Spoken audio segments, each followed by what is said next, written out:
great, big God that is absolutely madly in love with you.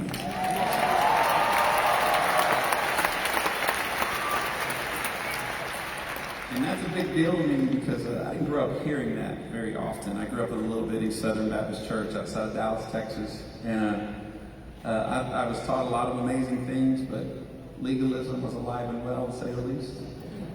I was taught the cross was absolutely enough, but here's like 10 more things you can do just to make sure. So I was like the overachiever, man. If they told me to do something twice, I would do it at least 10 times to make sure that the God of everything liked me more than he did you people. No, seriously. I got really good, I guess, at being religious. Well, thank God for grace. Amen. And if you're not sure the difference, religion says to get it right, grace says, I'll be there when you cannot.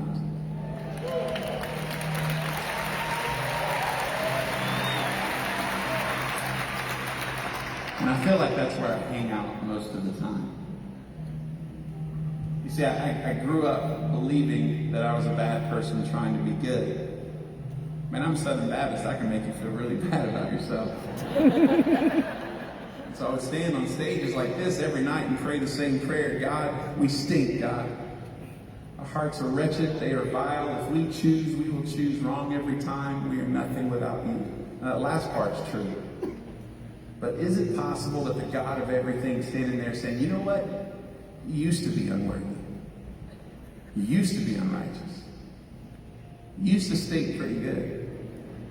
But because of that whole big deal I made on the cross, you are now a brand new creation.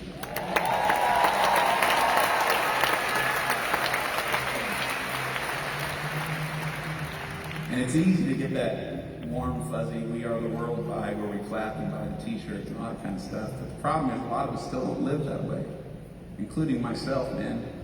We claim to have Christ in us, but so many days we hate what we see when we look in the mirror. And I think the problem is that we believe the lies of the enemy a little too much. To me, the enemy's like this dude that stands in my ear and never shuts up, reminding me of how I'm disqualified. How, of all the things I've done wrong, if people knew the things I've done, I'd be kicked out of the club. But the good news is, because of Christ in me, the same Spirit that raised Christ from the dead dwells inside of me 24 hours a day.